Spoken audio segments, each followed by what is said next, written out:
بہت بہت شکر گزار ہوں. بس ایک جملہ میرا بھی اس میں ہے، مولا کا فرمان یہاں رک گیا. یہ جو دو سجدوں کے درمیان مختصر قیام ہے اسے زندگی کہتے ہیں، جو استغفار پر مشتمل ہے. صلوات پڑھیں گے محمد و آل محمد پر. جی مولانا، پہلا سجدہ ولادت کی یاد، دوسرا سجدہ موت کی یاد. خاک پر سر رکھو گے تو یاد آئے گا مٹی سے بنے ہو. مولا علی نے فلسفہ بیان کیا، خاک پر سر رکھو گے تو یاد آئے گا مٹی میں واپس جانا ہے. دقت فرمائی آپ نے. تو بچوں سے کہہ رہا تھا کہ انتخاب کرتے وقت ذرا کہیں ایسا نہ ہو کہ برعکس ہو جائے. تم نے اپنے آپ کو دھوکہ دیا کہ میں تو شیعہ کروں. اچھا کوئی ہے اتنا ہنرمند تو حرام نہیں ہے. جی ایک سنی بچی نے ایک یونیورسٹی میں مجھ سے سوال کیا، یوم حسین کے لیے ہم گئے تھے. کہنے جی آپ مولوی حضرات سنی شیعہ کی شادی کی اجازت کیوں نہیں دیتے؟ میں نے کہا تم نے یہ سوال کیوں نہیں کیا کہ پنجابی اور سندھی کی شادیاں کیوں نہیں ہوتی، پٹھانوں کی اور بلوچوں کی شادیاں کیوں نہیں ہوتی؟ اس لیے کہ ثقافتیں مختلف ہیں، رہن سہن مختلف ہے، انداز زندگی مختلف ہے. تو یہی جواب تمہارے لیے ہے. وہ ماتم کرتا ہے، یہ ماتم نہیں کرتی. وہ ہاتھ کھول کے نماز پڑھتی ہے یا ہاتھ باندھ کے پڑھتے ہیں. تو روزانہ کی الجھنیں تو حرام نہیں ہے، شادی ہو سکتی ہے. اگر اتنے کارنامہ، اتنی ہمت ہے کہ تم کچھ کر جاؤ تو کوئی مسئلہ نہیں ہے. لیکن جذبات کی بنیاد پر نہیں ہونا چاہیے. تو شادی کے لیے جو سب سے اہم بات ہے وہ کف کا ہونا ہے. مولانا کف کیا ہے؟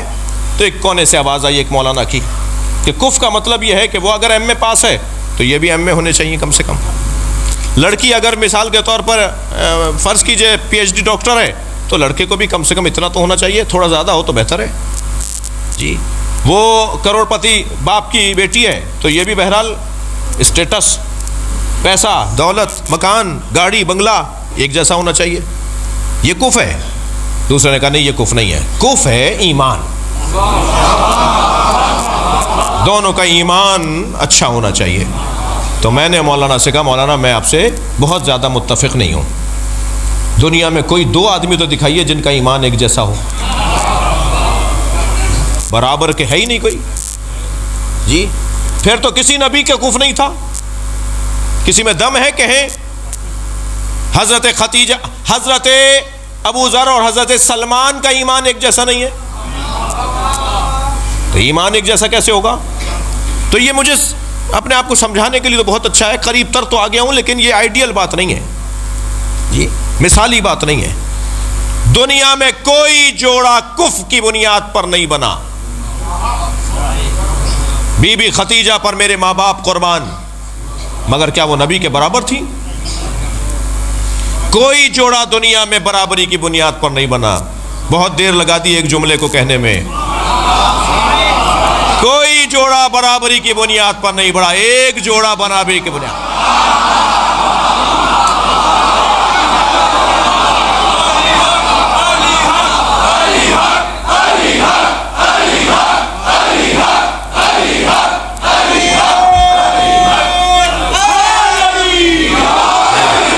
وہ علی و بطول کا جوڑا ہے.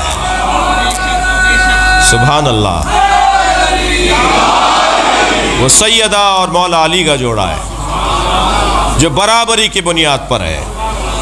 علم جتنا علی کا ہے اتنا ہی زہرا کا ہو تب تو کف کہلائیں گے. شجاعت جتنی علی میں ہے اتنی زہرا میں ہو. سخاوت جیسی علی میں ہے ایسے ہی سیدہ میں ہو تبھی تو کف کہلائیں گی. دقت چاہوں گا عزیزان گرامی، ہر باب میں سیدہ علی کے برابر. ایک رہ جاتا ہے طہارت کا مسئلہ. سیدہ طہارت میں بھی علی کے برابر ہے. سیدہ طہارت میں بھی علی کے برابر ہے. یہ واحد کائنات کی بیوی ہے جس کی نماز نہیں چھوٹتی. میڈیکل دنگ ہے، شریعت خاموش ہے، تجربات مبہوت ہیں، مشاہدات گونگے ہیں کہ کسی بیوی کے بچے کی آمد ہو اور وہ فوراً نماز پڑھے.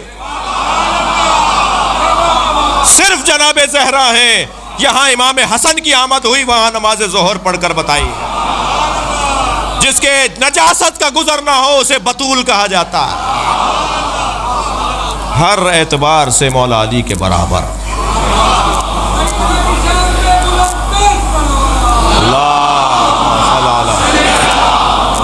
جی مجھے اندازہ ہے کہ بہت دیر ہو گئی، مگر آپ کا شوق، آپ کا ولائی سماعت مجھے مجبور کر رہی ہے کہ میں ایک مرحلہ اور آگے آ جاؤں۔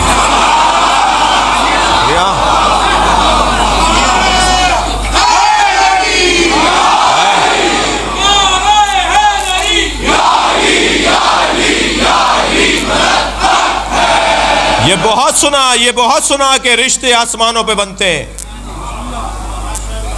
جی فلاں صاحب کی بیٹی کا رشتہ فلاں صاحب کے بیٹے سے ہو گیا، دونوں خوبصورت بھی ہیں، دونوں پڑھے لکھے بھی ہیں، دونوں خاندانی بھی ہیں، بھائی دیکھو کتنا اچھا جوڑا ہوا۔ رشتے تو آسمان پر بنتے ہیں، اگر رشتے آسمان پر بنتے ہیں تو زمین پہ ٹوٹتے کیوں ہیں؟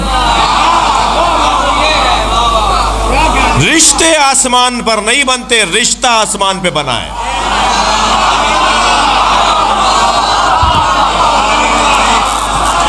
صرف ایک رشتہ ہے جو آسمان پہ بنا ہے، وہ مولا علی اور جناب زہرا کا رشتہ ہے۔ اللہ نے عرش پر نکاح پڑھایا۔ اندازہ ہو رہا ہے مجھے پہلو بدلنے کی جگہ نہیں ہے مگر آپ رشتہ صرف ایک آسمان پہ بنا ہے، وہ بی بی کا مولا علی سے 70,000 فرشتوں کو اللہ نے گواہ بنایا۔ تھک کر نہیں سنے مجھے، خود نکاح اللہ نے پڑھایا، خود نکاح اللہ نے پڑھایا۔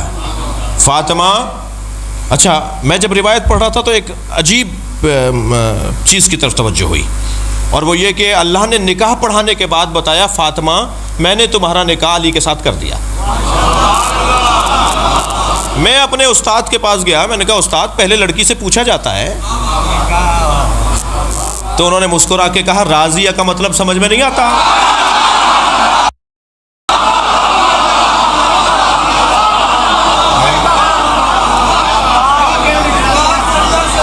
جی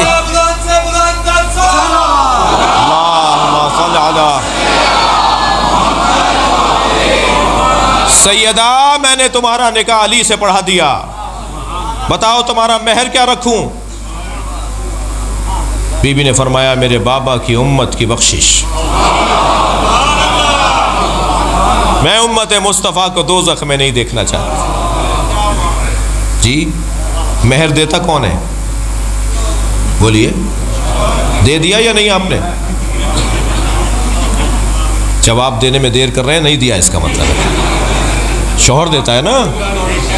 بڑے مرد ہیں بھائی، بیویوں سے معافیاں مانگتے ہیں، 5,000 روپے معاف کروا رہے ہوتے ہیں۔ یہ پرانے لوگ ہیں نا، مجھے معاف کریں گے جو بزرگ بیٹھے، یہ تو اچھے وقت کے چھٹے ہوئے لوگ ہیں۔ چھٹے ہوئے کہا ہے میں نے، جی میں اردو جانتا ہوں جی، یہ پرانے وقت کے چھٹے ہوئے لوگ ہیں، 5,000 2,000 ان کا مہر تھا جی، وہ بھی معافیاں مانگ کے معاف کرواتے ہیں۔ اور آج تو بچے بیچارے پھنس رہے ہیں، 2 لاکھ 2.5 لاکھ 3 لاکھ۔ ایک میں نکاح پڑھانے گیا 20 لاکھ مہر، میں نے کہا جی میں پہلے لڑکے سے بات کروں گا، یہ دے بھی سکتا ہے یا نہیں؟ کہنا مولانا خدا نہ کرے جو دے، کیا مطلب؟ کہنا طلاق تھوڑی ہونی ہے۔ یہ ہمارے ہاں غلط تصورات۔ میں نے کہا نہیں میں لڑکے سے بات کروں گا۔ میں نے کہا تمہاری تنخواہ کتنی ہے؟ کہنا 3 لاکھ۔ میں نے کہا ہاں تم 1 سال کی جمع کر کے دے سکتے ہو، تمہارا پڑھا دوں گا 20 لاکھ کا، 20 لاکھ کا مہر۔ مگر آج والے تو ذرا پریشان ہیں، بڑے بڑے مہر رکھے جا رہے ہیں۔ مگر یہ مرد کیسا ہے جو بیویوں سے معافیاں مانگ، پیسے معاف کرواتا ہے، معاف کر دو۔ اچھا بیوی بھی اسی میں خوش ہے، لیتی نہیں ہے تاکہ ہاتھ اوپر رہے جی، نو لے گی بھی نہیں، معاف بھی نہیں کرے گی، دیکھیں گے بعد میں بات ہو جائے گی، جلدی کیا ہے۔ وہ بیگم صاحبہ نے اپنا ہاتھ اوپر رکھا ہوا ہے، اور شاید یہ 5,000 پہ جتنا روب سے رہتی ہیں، لاکھوں 5,000 روپے لے لیے ہوں گے اب تک، مگر وہ 5,000 رکا ہوا ہے ابھی تک۔ بھائی مہر کون دیتا ہے؟ محفل پڑھ رہا ہوں اس لیے آپ کو ہنسا بھی رہا ہوں جی، مجلس میں یہ نہیں کرتا۔ آپ کے چہروں پہ مسکراہٹ، توجہ ہے؟ تو مہر کون دیتا ہے؟ بول دیجئے، دے دیجئے گا. شوہر دیتا ہے نا، بخشوائے گا کون؟ بھائی مہر کون دیتا ہے؟ بی بی کا مہر ہے امت مصطفیٰ کی نجات. کون بخشوائے گا؟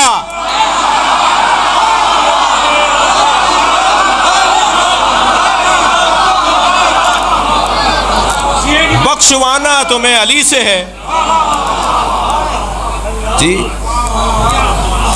مشکل کشا تمہارا علی ہے، مانو گے چوتھے نمبر پر جی. عجیب داستان ہے.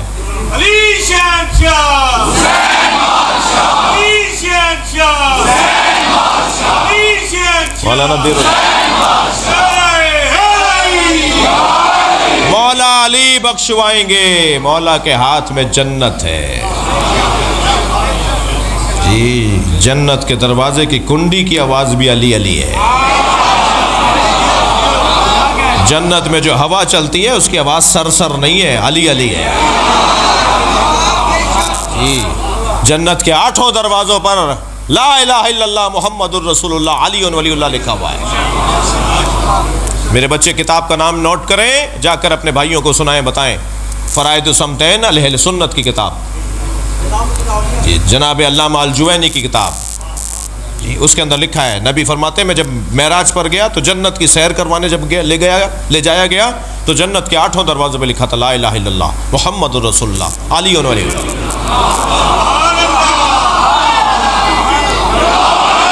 ایک سنی بھائی مجھ سے کہنے لگے آپ نے کلمہ بڑھا دیا.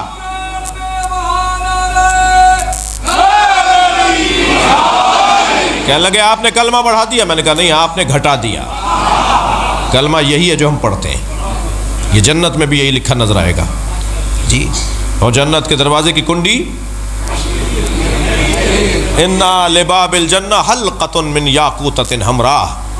جنت کے دروازے پہ سرخ رنگ کے یاقوت کی کنڈی لٹکی ہوئی ہے، علی صفاح الذھب، جو سونے کی تختی پہ جا کے لگتی ہے. آپ کے گھروں پہ بھی بیل لگی ہوئی ہے نا، کنڈی تو ہے. تو کنڈی بجتی ہے تو کوئی آواز تو آتی ہے، مگر اس کا کوئی مطلب نہیں ہوتا.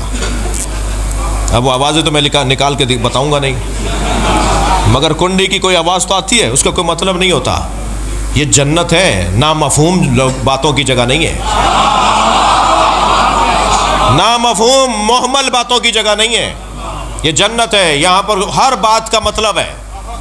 اب جنت کی کنڈی علی صفاح الذھب جب سونے کی تختی پہ جا کے لگتی ہے، اذا دقت الحلقہ تنت وقالت یا علی یا علی یا علی.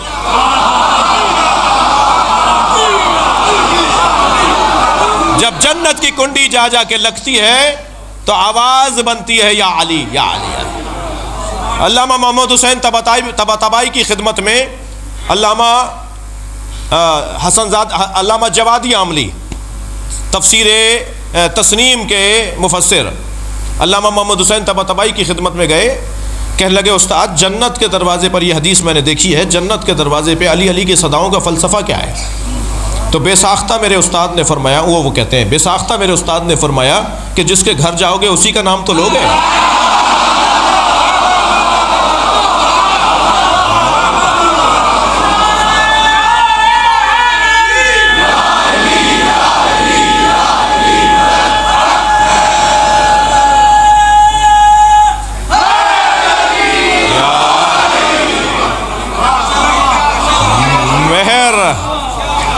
مہر زہرا مولا علی دیں گے.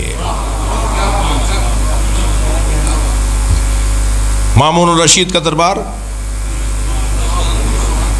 میرے مولا تشریف فرما. روزانہ مختلف مذاہب اور ادیان کے لوگ مناظرے کے لیے آتے ہیں.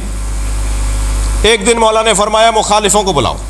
زبان میں مخالف غیر شیعہ کو کہتے ہیں، کیا مخالفوں کو بلاؤ. مخالف جمع تھے تو ایک مخالف کی آواز آئی، کہنے لگا آپ کا عقیدہ ہے علی جنت و دوزخ کو تقسیم کریں گے؟ میرے مولا علی رضا نے فرمایا ہمارا عقیدہ ہی نہیں ہے، نبی کی حدیث ہے. یا علی انت قسیم النار والجنہ، یا علی آپ جنت و دوزخ کے تقسیم کرنے والے ہیں. تو برابر سے مامون الرشید کی آواز آئی، اے فرزند رسول مجھے یہ حدیث سمجھ میں نہیں آتی. تو مولا علی رضا نے فرمایا میں ایک اور حدیث تمہیں سناتا ہوں جو اس حدیث کو سمجھائے گی. جیسے قرآن کی آیت کو سمجھاتی ہے، ایسے حدیث کو حدیث سمجھاتی ہے. فرمایا ایک اور حدیث سنا دیتا ہوں جو اسے سمجھائے گی.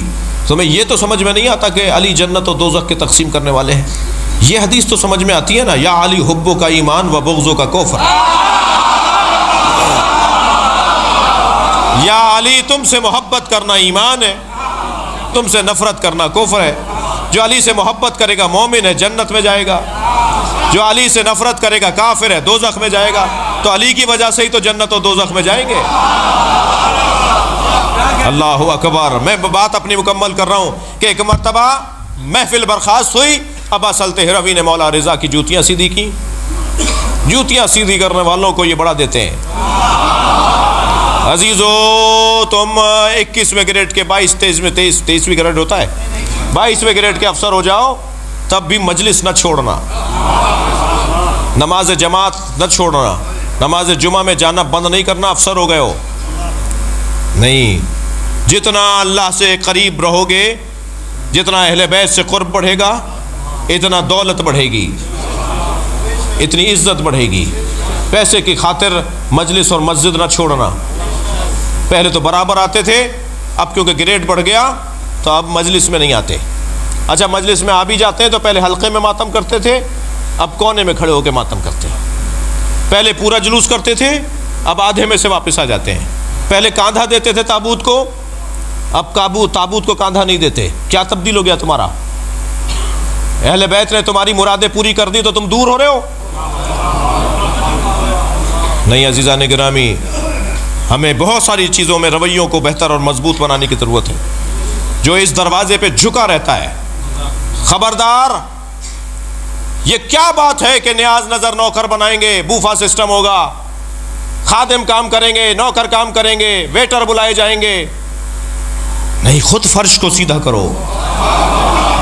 اہل بیت کے نام پر پکنے والی نیاز میں خود ہاتھ ڈالو.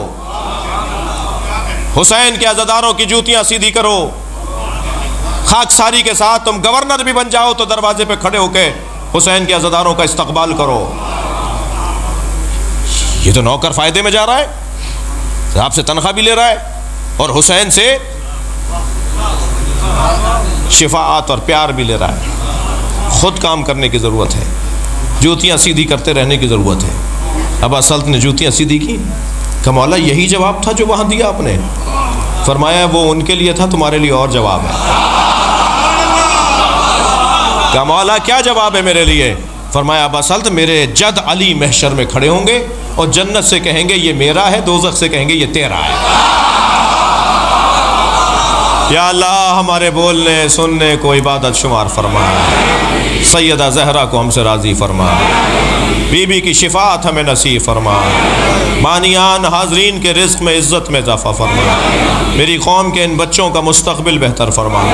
بزرگوں کو صحت و سلامتی عطا فرما. علماء کرام کو تقوی و پرہیزگاری عطا فرما. قوم و ملت کو اطاعت و فرما برداری عطا فرما. ہمارے ملک کے معاملات کو بہتری عطا فرما. امام زمانہ کے ظہور میں تعجیل فرما. بی بی کی خوشنودی کے لیے بلند تر صلوات. اللہ